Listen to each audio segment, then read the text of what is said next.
आज हम आपको शब्द बनाना सिखा रहे हैं और शब्द कहाँ से हम TLM की सहायता से बनाएंगे, जो हमने क्या वेस्ट मटेरियल की सहायता से बनाया हुआ है, जो हमारे पास रद्दी पेपर्स थे।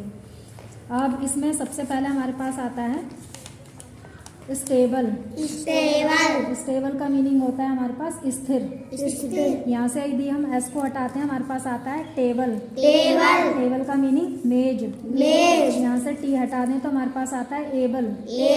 एबल का मतलब होता है योग्य। नेक्स्ट है हमारे पास स्टोन। स्टोन का मतलब होता है पत्थर।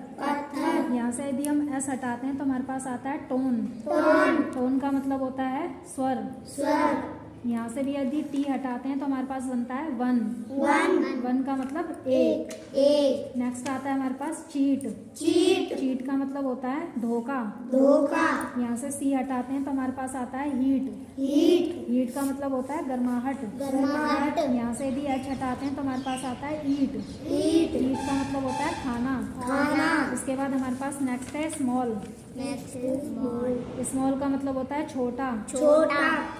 इसके बाद आता है मॉल। मॉल का मतलब होता है शॉपिंग मॉल, जहाँ हम खरीदारी करने के लिए जाते हैं। नेक्स्ट है हमारे पास ऑल। ऑल का मतलब होता है सभी।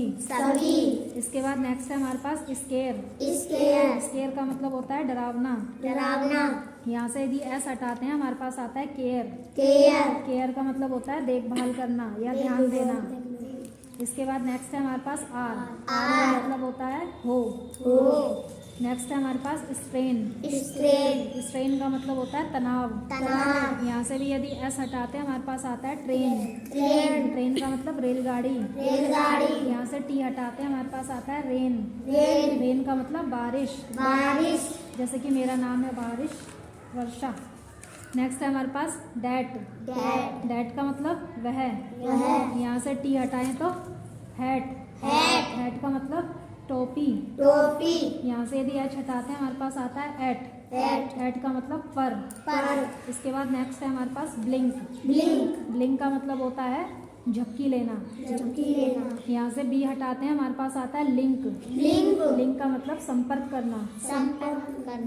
इसके बाद एल हटाते हैं हमारे पास आता है इंक। इंक का मतलब होता है स्याही। नेक्स्ट है हमारे पास प्राइस। प्राइस का मतलब होता है किसी भी चीज़ का जब हम मूल्य देखते हैं, कोई वस्तु हमारी कितने रुपए में आ रही है उसे हम कहते हैं प्राइस।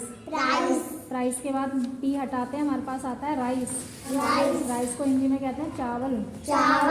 आर भी हटाते हैं हमारे पास आता है आइस। आइस का मतलब होता है बर्फ। जो हम आइसक्रीम खाते हैं, जो ठंडी बर्फ आती है उसे ही आइस कहते हैं इंग्लिश में। नेक्स्ट हमारे पास चेयर का मतलब होता है कुर्सी। यहाँ से यदि हम सी हटाते हैं हमारे पास आता है हेयर का मतलब होता है बाल। एच हटाते हैं हमारे पास आता है एयर का मतलब हवा। ठीक है, और इसी तरह से हमारा अब ये TLM समाप्त होता है। तो आपने कितने सारे मीनिंग सीख लिए?